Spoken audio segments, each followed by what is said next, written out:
Pagsapit ng alas 12 bago ka mag-lunch O kaya nagla-lunch ka dagdagan pa ang mga alam mo para hindi ka naman huli sa balita.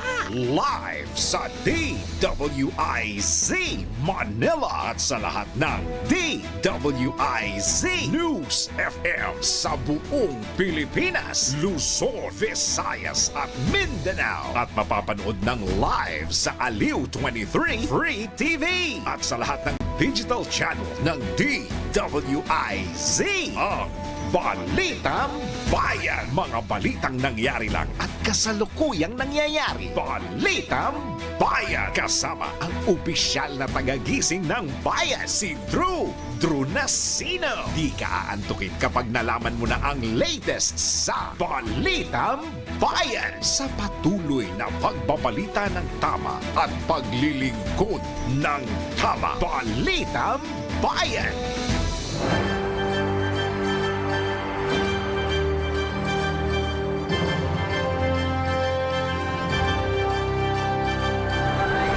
Narito na ang headlines para sa Balitang Bayan.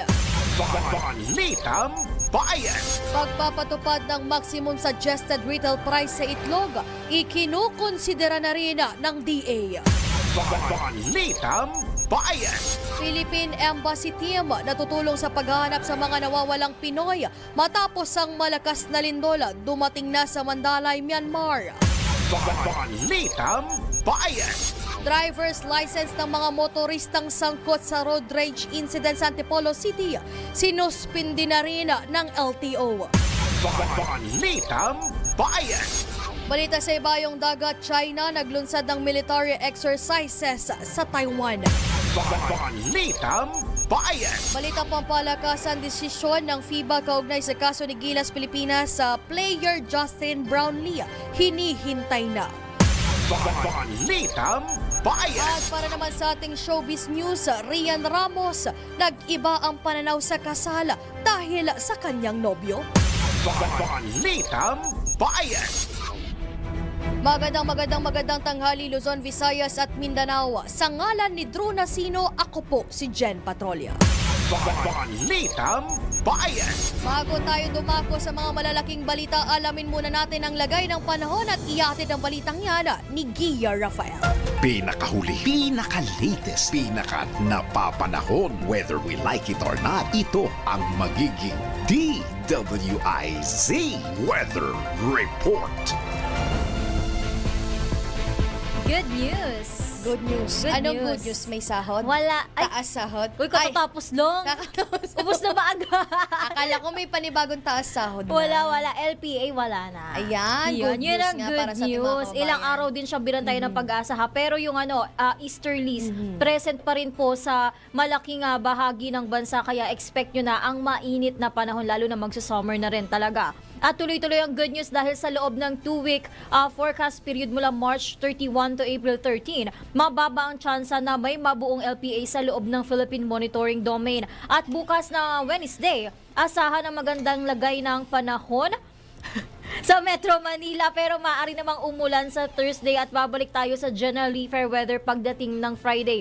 Sa 26 to 33 degrees Celsius ang temperatura. Sa Metro Cebu naman may tsansa na umulan bukas, pero may possibility na generally fair weather ang magiging panahon sa Thursday at Friday. 26 to 32 degrees Celsius naman dyan sa may Metro Cebu. At katulad sa Metro Cebu, ganun din ang expected na magiging lagay ng panahon sa Metro Davao sa loob ng 3 days, pero nasa 26 at aabot naman ng 34 degrees Celsius ang temperatura sa Davao. At para naman sa ating heat index check ngayong araw, April 1, Dagupan, Pangasinan nangunguna na naman na may 46 degrees Celsius at kahapon umabot na ng 48 degrees Celsius sa may Dagupan. Sobrang taas na. Nalampasan niya na yung pinakamataas na itala so far ngayong taon na 46.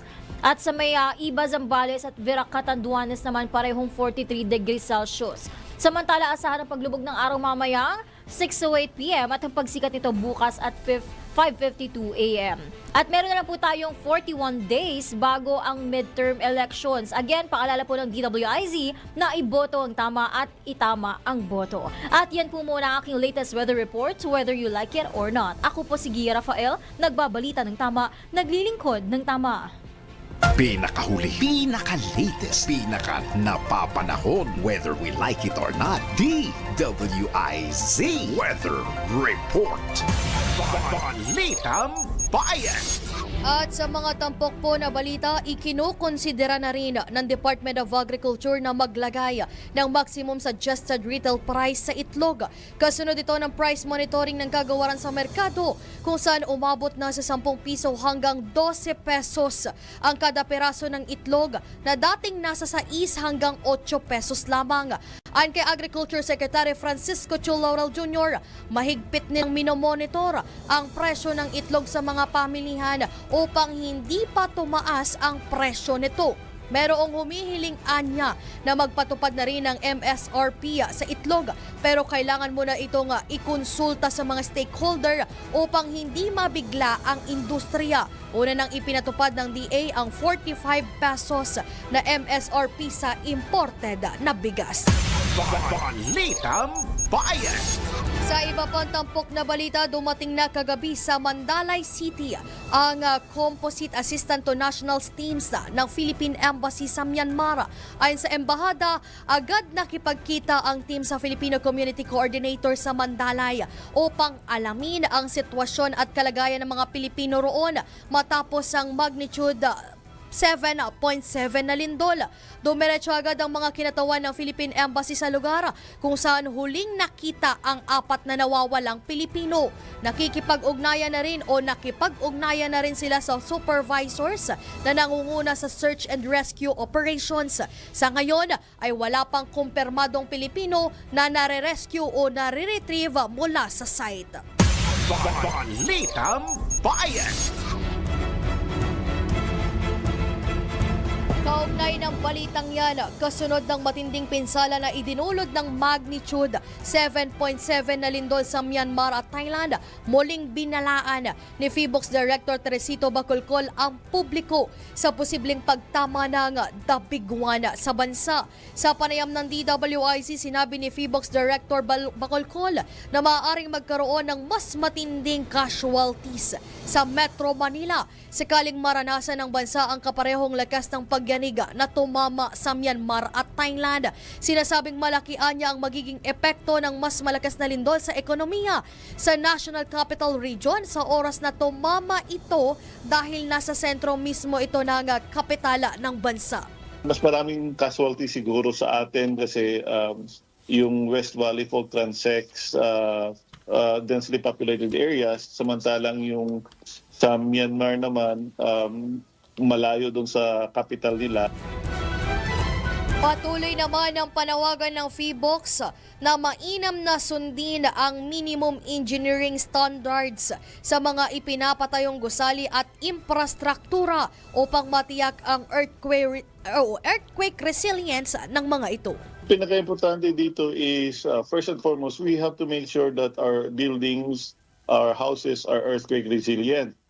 We have to, when we say earthquake resilient, it means that we follow at least the minimum engineering standards when we construct our houses and our buildings.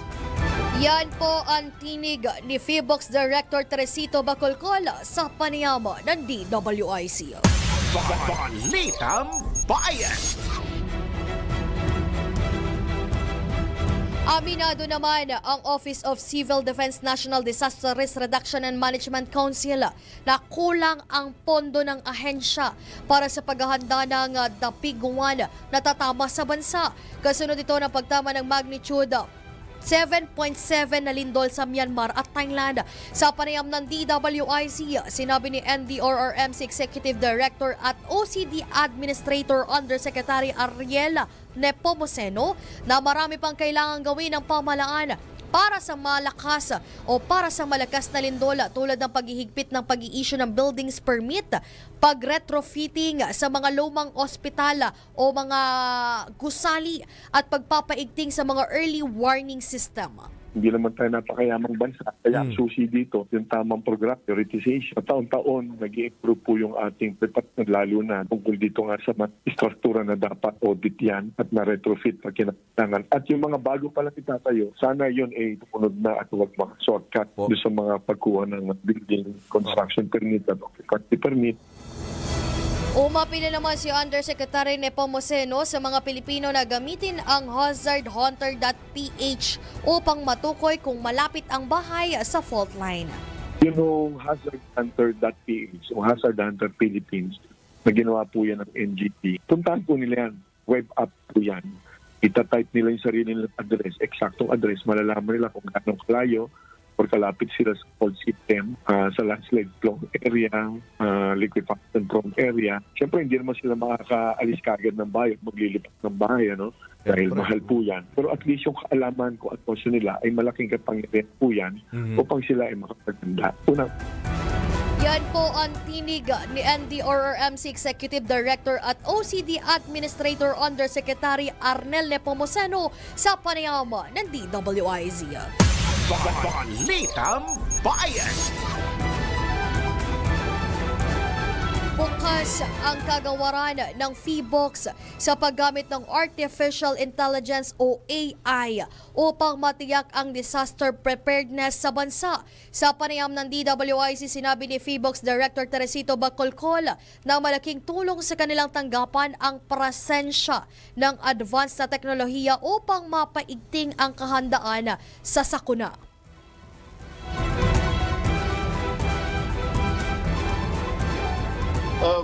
We use yung AI, we use tools like for example sa opisina namin, we are leveraging on the use of new technology to improve disaster response. Dagdag pa ng PHIVOLCS official na nakatutulong ito upang mapalawig ang ugnayan ng kagawaran sa mga local government units upang masigurong kaagad na makapagresponde o makaresponde sa oras ng sakuna. So we integrate yung advanced technology with education, training, and collaboration with local authorities to empower communities in order for them to be able to prepare and respond effectively to earthquake. Yan po ang tinig ni PHIVOLCS Director Teresito Bacolcol sa panayama ng DWIC. Balitang Bayan. Sa oras po ng alas 12:15, tanggap po tayo ng IZ Report. Kaligtasan ng Philippine contingent tiniyak kasunod ng ulat ng airstrike ng military junta sa Myanmar. Iyatin na balitang yan ni Patrol 17 na Jopel Peleño. Siniguro ni Philippine Contingent Commander Lieutenant Colonel Erwin Diploman na nakahanda ang buong Philippine team na ipadadala sa Myanmar para tumulong sa mga biktima ng 7.7 magnitude na lindol sa kabila ng ulat ng airstrike ng military junta doon. Aminado si Lieutenant Colonel Diploma na nag-aalala din sila sa kanilang seguridad, ngunit tungkulin nilang tuparin ang misyon na magsagawa ng search and rescue operations at magbigay ng tulong medikal sa mga naapektuhang lugar. Mahigpit aniya makikipag-koordinasyon nila sa Embahada ng Pilipinas sa Myanmar upang masiguro ang kaligtasan ng Philippine contingent. Agad naman sila makikipag-ugnayan sa AHA Center sa Myanmar upang malaman ang kanilang mga specific work assignments. Giit ni Diploma, nananatiling top priority ng pamahalaan ang kaligtasan ng bawat miyembro ng Philippine contingent. Ito si Patrol 17 Chopel Peleño para sa impilang may todong lakas, DWIZ. Nagbabalita ng tama, naglilingkod ng tama. Balitang Bayan. At sa iba pang balita, Palasyo muling nagbabala sa mga OFWs laban sa mga illegal recruiters at scam hubs. Iyatin ang balitang yan ni Patrol 13 Gilbert Perdes. Nanawagan ng Malacanang sa mga Pilipino na nais na magtrabaho sa ibayong dagat na tiyakin ang pagsunod sa tamang proseso upang maiwasan ang panloloko at iligal na mga transaksyon. Kasunod na rin ito ng report na may mga Pilipinong nabibiktima ng mga scam hubs sa mga kalapit na bansa gaya ng Myanmar. Sa press briefing sa Malacanang, pinalalahanan ni Palace Press Officer Yusek Claire Castro ang publiko na huwag makipagtransaksyon sa mga trabahong hindi rehistrado o hindi alam ang gobyerno. Anya kaya itinatag ang Philippine Overseas Employment Administration o POEA upang tiyakin ang kaligtasan at seguridad ng mga OFW na patungong ibang bansa. At samantala bukod naman sa mga hakbang ng pamahalaan, binigyan din ni Castro na mahalaga rin ang paipagtulungan ng publiko upang maiwasan ang mga pananamantala ng mga illegal na recruiter. Nabatid natin itong mga nakalipas na linggo na pauwi na sa bansa ang halos 200 ng mga OFW na nailigtas mula sa mga scam hubs sa Myanmar. Patrol 13, Gilbert Perdes para sa Himpilang May Todong Las, DWIZ, nagbabalita ng tama, naglilingkod ng tama. Balitang Bayan. Samantala, pagrepaso ng Department of Transportation sa implementasyon ng Public Transport Modernization Program, ikinalugod ng Kamara. Ihatid ang balitang yan ni Patrol 30, Jelle Mendez. Pinuri ni House Committee on Ways and Means Chairman Joey Salceda ang pag-review ng Department of Transportation sa implementasyon ng Public Transport Modernization Program. Ayon kay Congressman Salceda, long overdue na ang pag-review. Kaya mas mainam ang inisyatiba ni Transportation Secretary Vince Dizon. Naglatag ng mungkahi si Congressman Salceda kaugnay sa financial studies hinggil sa viability ng programa. Ipinaliwanag din ng mambabatas na ang presyuhan ng modern jeepney sa kada unit ang tutukoy kung kakailanganin ang pagtaas ng pasahe sa hinaharap. Naniniwala si Congressman Salceda na kapag mas mura ang POJ units na mabibili ay mas mababa ang fare adjustments. Sang-ayon na rin sa lumabas na impormasyon sa pagdinig ng House Committee on Transportation. Nabatid na may ilang mga domestic manufacturer na rin na nag-aalok ng mas mura at maaaring alternatibo kumpara sa naunang na-procure na imported POJs. Binigyan din ng sulon ang pangangailangan ng disenteng public transport routes para sa mga paliparan, lalo't problema na rin ito sa ilang lugar sa bansa gaya na lamang ng Bicol Region. Ito si Patrol 30, Jelle Mendez nag-uulat para sa Himpilang May Todong Lakas sa DWIZ. Nagbabalita ng tama, naglilingkod ng tama. Balitang Bayan. Marcos administration lalo pang magdodoble kayod para mapataas ang tiwala ng mga investors ayon sa palasyo. Kapag may bagong balita, naka-on air, agad-agad, DWIZ Patrol Report. Ihatid ang balitang yan, nagbabalik Patrol 13, Gilbert Perdes. Lalo pang magdodoble kayo ng pamahalaan para mapanatili ang tiwala ng mga investor. Itong binigyan din ni Palace Press Officer Undersecretary Claire Castro kasunod ng inilabas na resulta ng Business Expectation Survey ng Bangko Sentral ng Pilipinas o BSP. Batay sa nabanggit na survey, pinapakita dito ang mas mataas na tiwala ng mga investor sa pagpasok ng ikalawang quarter ng taong kasalukuyan. Kaugnay nito'y mas magsisikap pa ang pamahalaan ayon kay Castro para masustain o mas mahigitan pa ang business confidence sa bansa. Ito'y upang mas makaikayat pa ng mas maraming mga mamumuno na magreresulta ng mas maraming trabaho para sa mga Pilipino. Patrol 13, Gilbert Perdes para sa Himpilang May Todong Las, DWIZ, nagbabalita ng tama, naglilingkod ng tama. Balitang Bayan.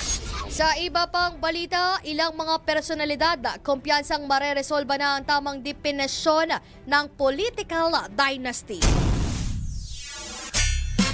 Ihatid ang balitang yan ni Patrol 24, June Samson. Umaasa at tiwala ang ilang personalidad na matutuldukan na ang kontrobersyal na issue sa tamang kahulugan ng political dynasty. Ito'y makaraang inihain sa Korte Suprema ang petition for certiorari and mandamus na humiling na obligahin ng Kongreso na tukuyin kung ano ang ibig sabihin ng political dynasty alinsunod sa saligang batas. Iginiit ng mga petitioners na nakasaad sa 1987 Constitution na inaatasan ang Kongreso na lumikha ng batas na pinagbabawalan ng political dynasties pero wala namang nangyari makalipas ang 4 na dekada. Ipinaliwanag sa petisyon na dahil sa hindi pag-aksyon dito ay pinabayaan ng Kongreso ang kanilang tungkulin na nagresulta sa monopolyo ng politika at pagkakaroon ng hindi pagkakapantay-pantay na nagpapalala sa kahirapan ng maraming Pilipino.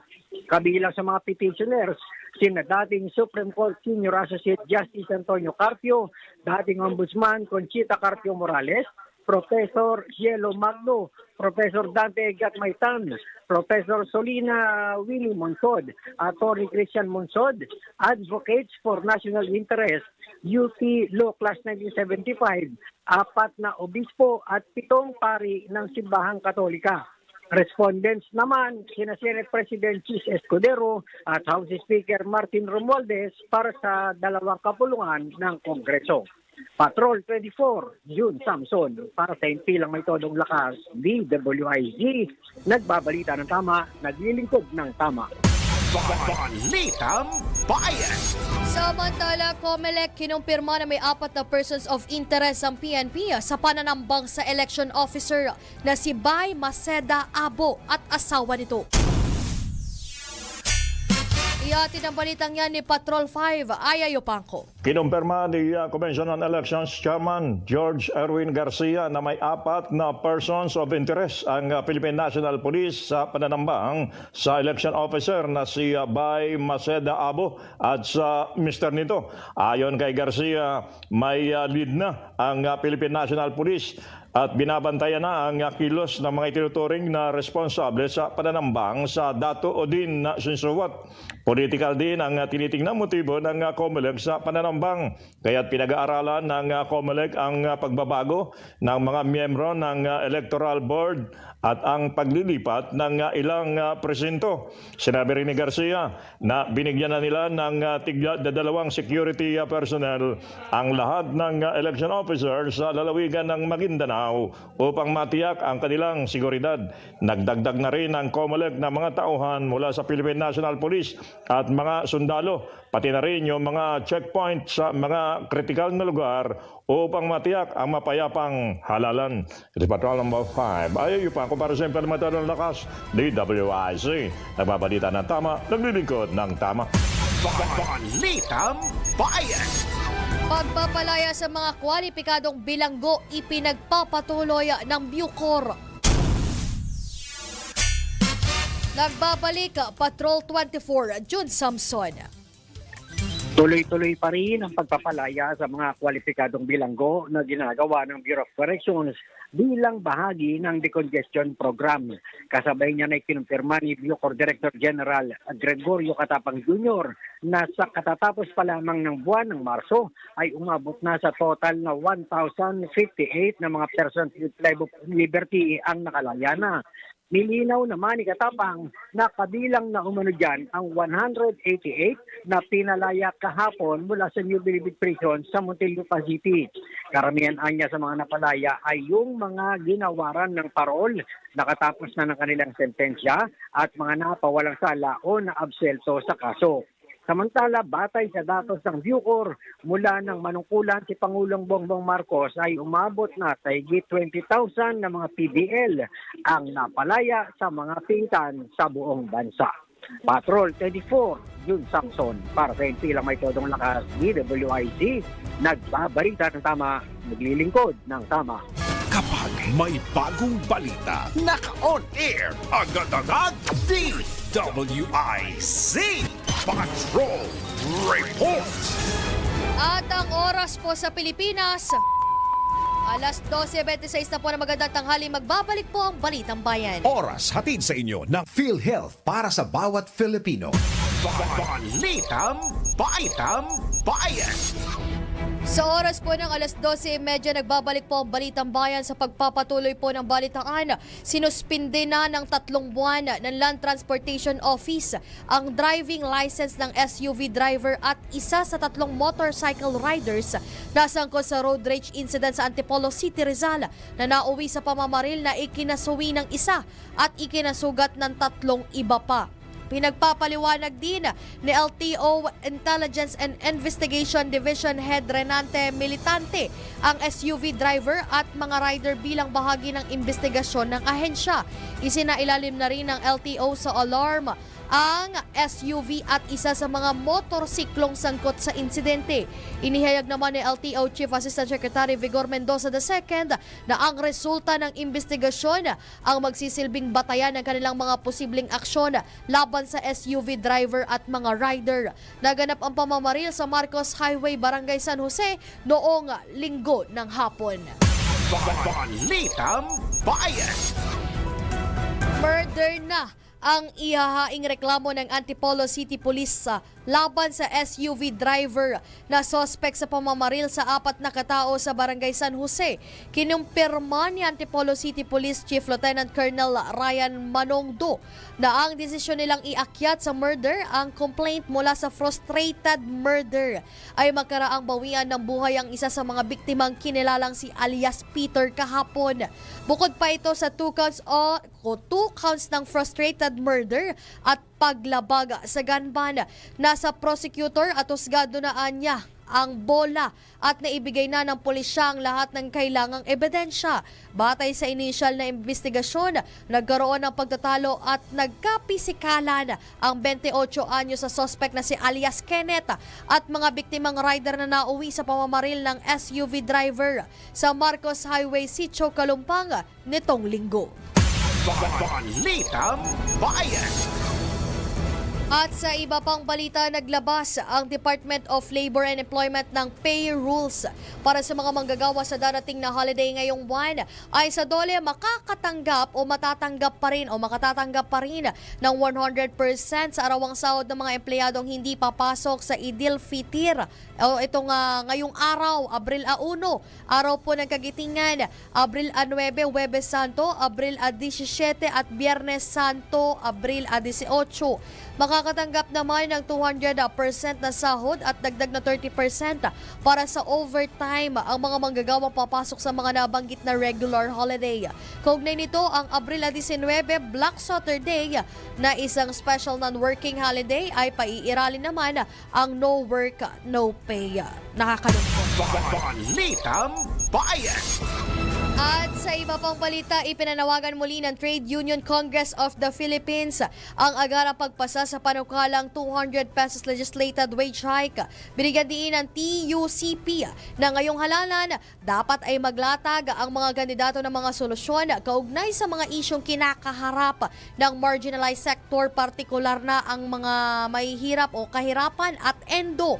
Kaugnay nito, nanawagan ng grupo ng mga manggagawa kay Pangulong Ferdinand Bongbong Marcos Jr. na talikuran ang mga ingay politika at magpakaama sa bansa sa pamagitan ng pagsertipika bilang urgent ng nasabing panukala. Una rito, nagbabala ang mga employer ng maraming empleyado at maliliit na negosyante ang maapektuhan oras na maging batas ang across the board 200 pesos wage hike.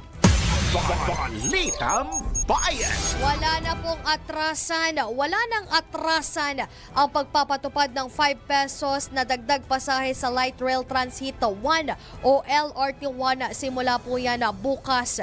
Ayon kay Palace Press Officer Undersecretary Claire Castro, gustuhin man ng pamahalaan na hindi matuloy ang fare hike ay may kontrata sila na dapat na sundin. Kaya naman wala anyang magagawa ang Malacanang para pigilan ang dagdag pasahe sa LRT1 sa kabila ng apela ng ilang grupo. Paliwanag ni Castro, mas malaking problema ang kaharapin ng mga commuter kung hindi susundin o sundin ang kontratang pinasok ng gobyerno sa management ng Light Rail Manila Corporation. Nabatid na matagal na dapat nagtaas ng dagdag pasahe sa LRT. Pero ipinagpaliban ito at kailangan ding sundin ang naging kasunduan na dapat tuwing 2 taon ay magtataas sa singil sa pamasahe sa inilabas na fare matrix ng MC. Ang stored value cards ay magkakaroon ng maximum fare na 52 pesos mula sa dating 43 pesos. Balitang Bayan. Sa oras po ng alas 12:35, tanggap po tayo ng IZ Report.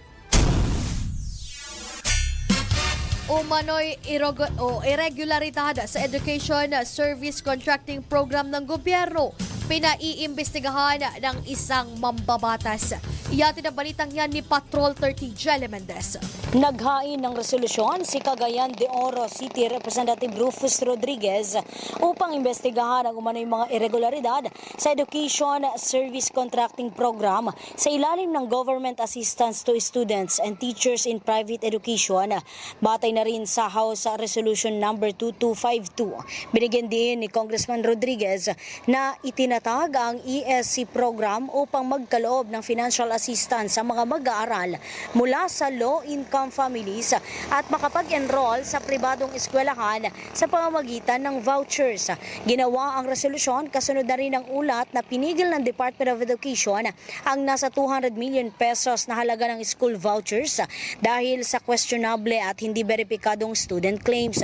Ilang mga pribadong paaralan anya ang nagmanipula sa enrollment date sa pamamagitan ng pagrerehistro ng ghost students upang makakuha ng voucher mula sa pamahalaan. Ayon sa mambabatas, mali umano ang paggamit ng pondo na dapat sana ay para sa lehitimong education beneficiaries. Ibinunyag din ng kongresista na may mga impormasyon ng fly-by-night schools na lumalahok sa voucher program habang may mga senior high schools na hindi inoobliga ang mga estudyante na magbayad ng matrikula.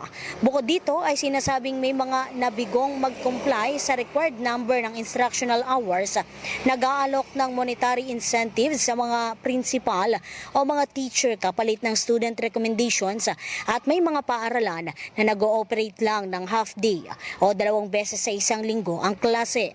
Dagdag pa ng sulon, kulang ang ilang mga eskwelahan ng senior high school teachers. May mga na-hire na guro sa pamamagitan ng agency pero kulang sa experience sa pagre-research at kulang din sa kahandaang magturo ng competency-based at skill-based instruction. Iginit ng kongresista na napagkakaita ng karapatan ang mga estudyante sa financial assistance para suportahan ang kanilang edukasyon, dahilan kaya nasisira ang integridad at pagiging epektibo ng Educational Assistance Program. Ito si Patrol 30. Jelly Mendez nag-uulat para sa impilang may todong lakas sa DWIZ. Nagbabalita ng tama, naglilingkod ng tama. Kapag may bagong balita, naka-on air, agad-agad, DWIZ Patrol Report. Matapos sa IZ Report, dako naman tayo sa Ronda Provincia. 54.4 million pesos na halaga ng flood control project sa Kimba, Nueva Ecija. Tinapos na ng DPWH 3. Iyahatin ang balitang yan ni Johnny Gale. Johnny? Yeah, tayo.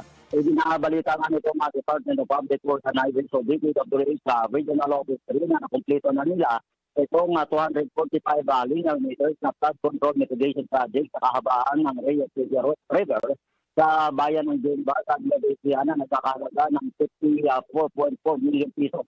Ayon dito kay Nueva Ecija First District Engineer Ferdinand Llamas, ang nasabing istruktura ay nagsimula sa bisinidad ng Barangay Talima.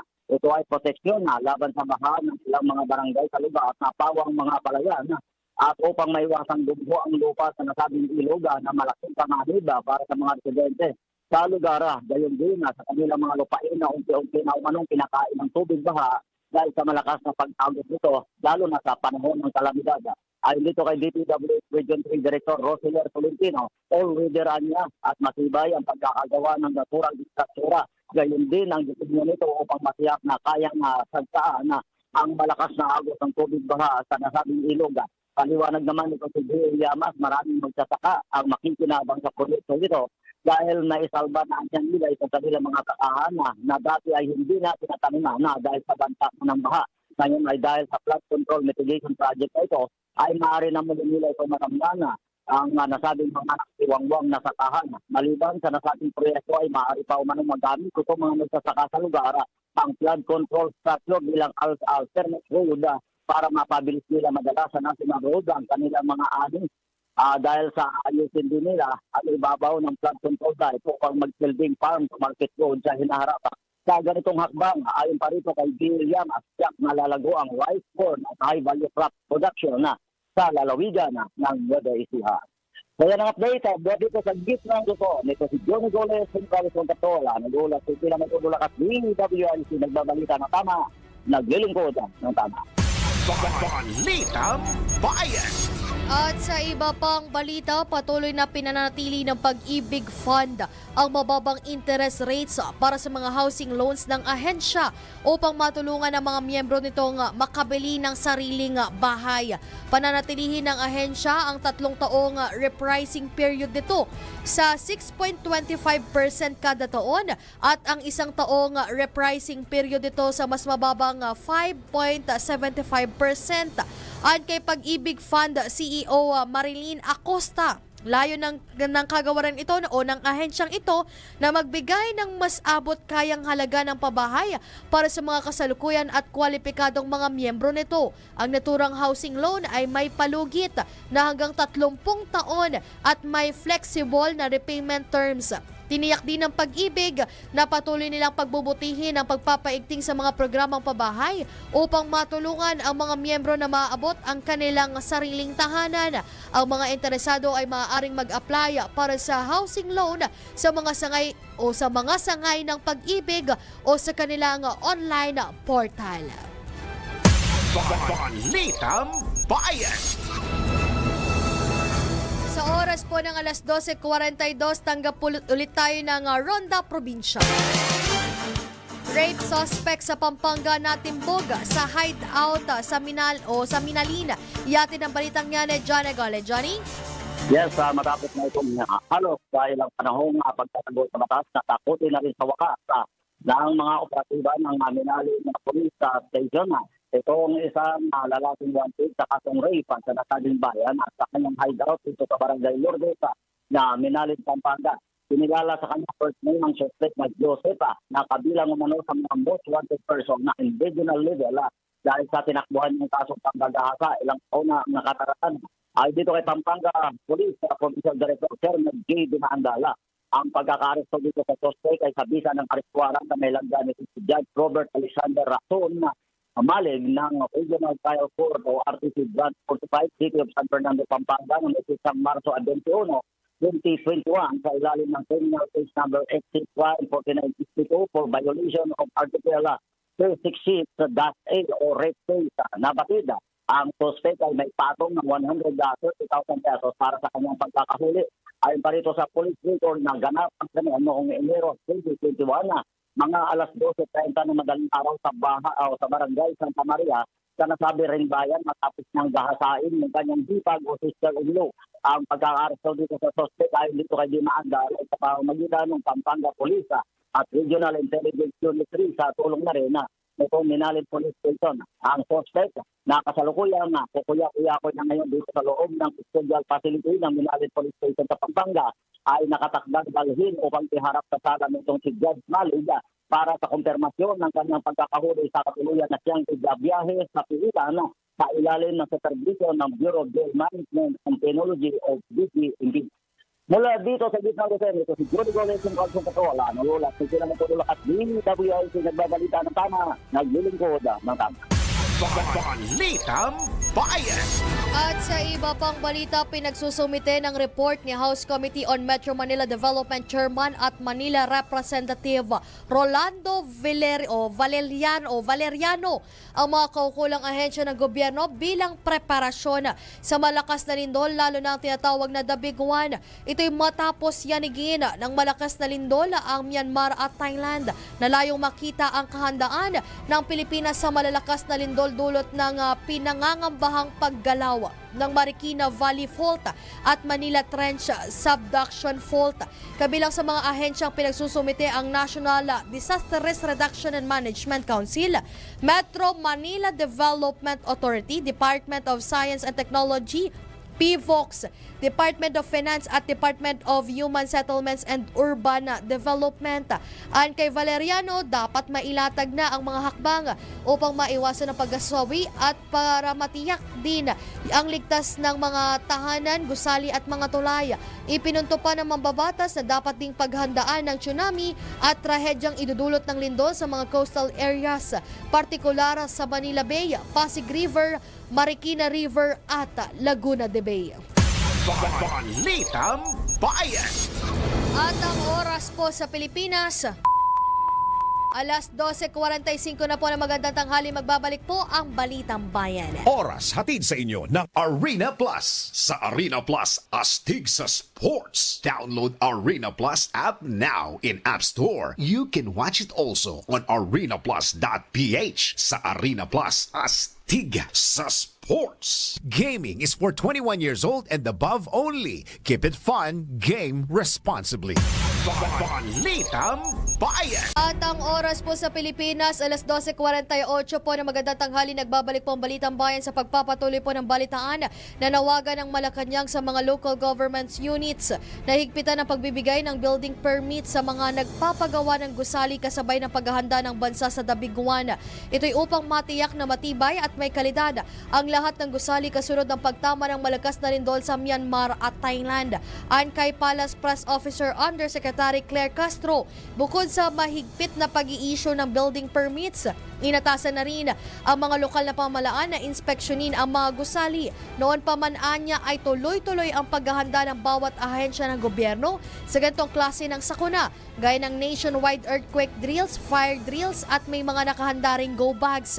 Kaugnay nito, nanawagan naman ng palasyo sa publiko na tumulong sa information dissemination para makapaghanda sa mga hindi inaasahang pangyayari. Balitang Bayan. Kaugnay pa rin ang balitang yan, sumaklolo na ang lokal na pamahalaan ng Bay City, Negros Oriental sa pamilya ng 2 overseas Filipino workers na nawawala matapos ang malakas na lindol sa Myanmar noong Biyernes. Ayon kay Bay City Mayor Luigi Marcel Gonyi, lumiham na sila sa Office of Civil Defense Central Visayas upang i-endorso ang hiling ng pamilya nina Edsel Jess at Alexis Gale Adalid na makabiyahe rin sa Myanmar. Kapwa guro sa Mandalay International School of Acumen ang mag-asawa na kabilang sa 4 na OFW na nawawala hanggang ngayon. 2 taon nang nagtatrabaho sina Adalin sa Myanmar at nagrerenta sa isang unit sa 9th floor ng Building D ng Skyvilla na gumuho matapos ang malakas na pagyanig. Tiniyak naman ni Gonyi na ginagawa na nila ang kanilang makakaya upang maisaayos sa pamamagitan ng OCD ang posibleng pagbiyahe patungong Myanmar ng ilang kaanak ni na Adalid. Gayunman, kailangan pa anyang sundin ng LGU ang protocol ng OCD, lalo na't magulo pa ang nasabing bansa ilang araw matapos ang dilubyong idinulot ng magnitude 7.7 na lindol. Balitang Bayan. Kumpiyansa pa rin ang defense team ni dating Pangulong Rodrigo Duterte na mapagbibigyan ng International Criminal Court ang hirit nilang interim release o pansamantalang paglaya para sa dating Pangulo sakaling ihain na ito sa korte. Ayon kay Attorney Nicolas Kaufman, may karapatan pa rin si dating Pangulong Duterte na palayain mula sa kulungan ng ICC dahil iniimbestigahan pa rin ang kaso nito. Sa ngayon, wala pang impormasyon kung kailan ifa-file ang interim release, pero tinatrabaho na ito ng kampo ni Duterte. Idinagdag pa ng abogado na kukumbinsin nila ang pre-trial chamber judges na walang jurisdiksyon ng ICC sa Pilipinas. Tikom naman ang bibig ni Attorney Kaufman sa natanggap nilang 181 paunang ebidensya na isinumite ng prosecution. Balitang Bayan. Umapila naman si Attorney Nicolas Kaufman, legal counsel ni dating Pangulong Rodrigo Duterte, sa libo-libo nitong supporters na respetuhin ang judicial process ng International Criminal Court. Ito ayon kay Kaufman ang mensaheng nais iparating ng pamilya Duterte sa gitna ng kaliwat kanang kilos protesta na tumutuligsa sa pag-aresto sa dating Pangulo. Nito lamang Sabado na magtipon-tipon ang libo-libong Duterte supporters sa ilang panig ng bansa at mundo kasabay ng kanyang ika-80 kaarawan. Kabilang sa mga nagtipon ang mga supporters sa The Hague, Netherlands, kung saan nakakulong si dating Pangulong Duterte. Balitang Bayan. Nanawagan naman si dating presidential spokesman Harry Roque sa pamahalaan ng Qatar na magkaroon ng maximum tolerance sa mga Pilipinong inaresto matapos magkilos protesta. Binigyan din ng dating palace official na ipinakita lamang ng mga Pilipino sa nasabing bansa ang kanilang pagmamahal kay dating Pangulong Duterte. Sa kasalukuyang nakakulong sa The Hague, Netherlands, giit pa ni Atty. Roque, hindi lamang matatanggap ng mga naarestong taga-suporta ng dating Pangulo ang nangyaring pag-aresto rito. Balitang Bayan.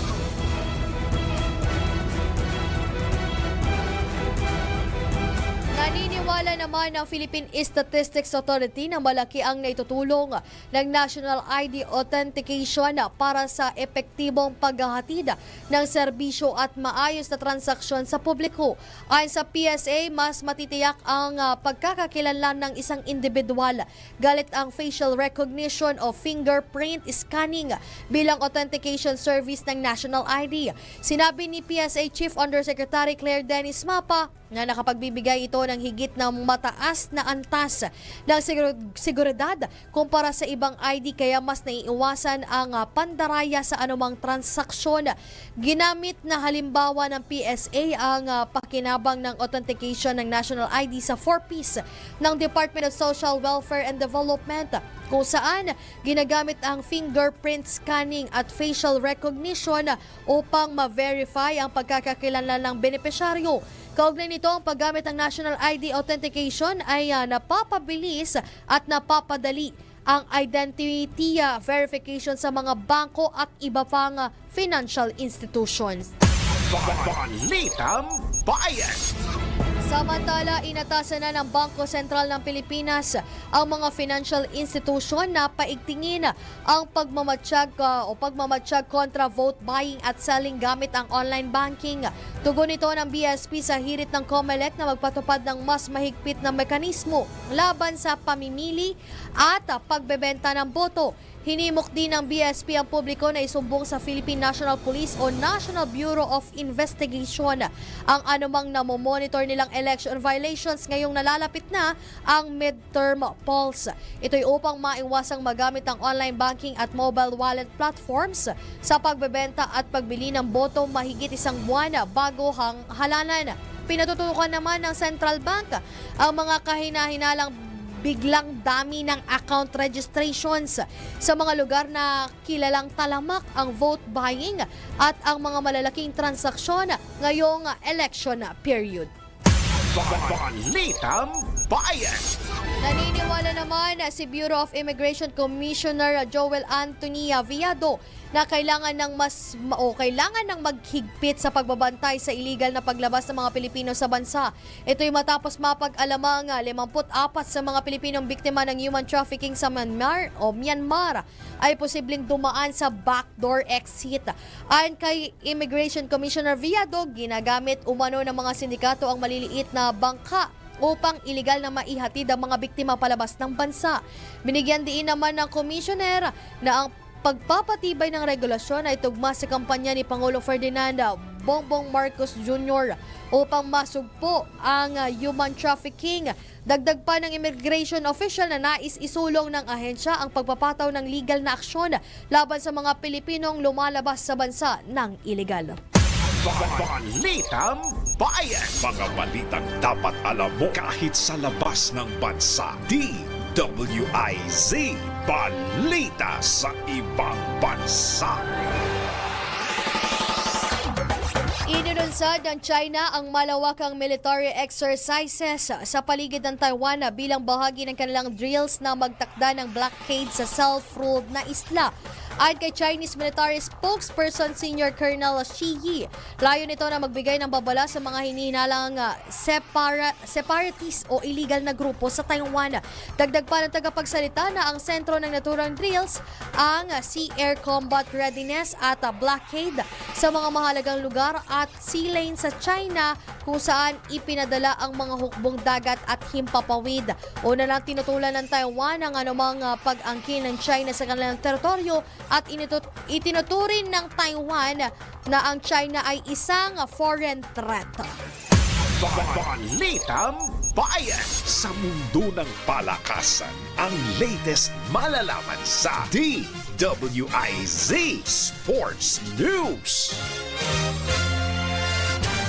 Hinihintay pa ng Samahang Basketball ng Pilipinas ang desisyon ng FIBA hinggil sa kaso ni Gilas Pilipinas naturalized player Justin Brownlee. Kasunod ito ng natanggap ni Brownlee na notice ng adverse analytical finding dahil muling nagpositibo ang manlalaro sa ipinagbabawal na substance o recreational drugs.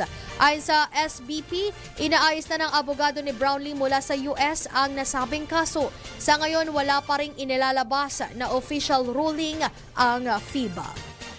Balitang Bayan. Ito na ang latest, bagong-bago, fresh na fresh. DWIZ Showbiz News. Inamin ng aktres na si Rian Ramos nang noong una ay hindi siya naniniwala sa kasal.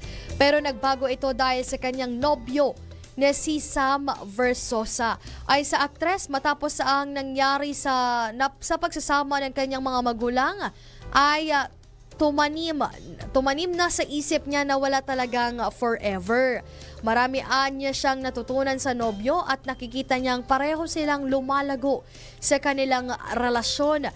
Inilarawan naman ni Rian na very equal ang kanilang partnership at wala pa siyang nakikilalang katulad ni Versosa sa buong buhay niya. Samantala, buo naman ang suporta ng aktres sa nobyo, gayong kumakandidato siya bilang alkalde ng lungsod ng Maynila. Balitang Bayan.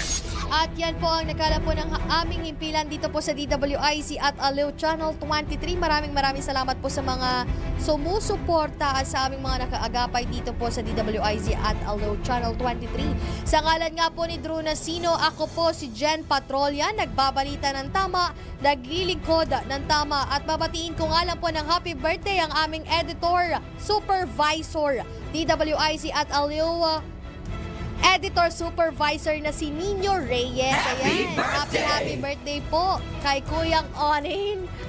Long hair pa siya dyan. At happy birthday din po kay Attorney Lorna Capunan. Happy birthday! Yan po, host po yan ng Laban para sa Karapatan DWIZ program. Yan, maraming salamat po. Susunod na po ang programa ang DWIZ Network News kasama si Angela Baeño at Maine Barreto. Pagsapit ng alas 12 bago ka mag-lunch o kaya nagla-lunch ka, dagdagan pa ang mga alam mo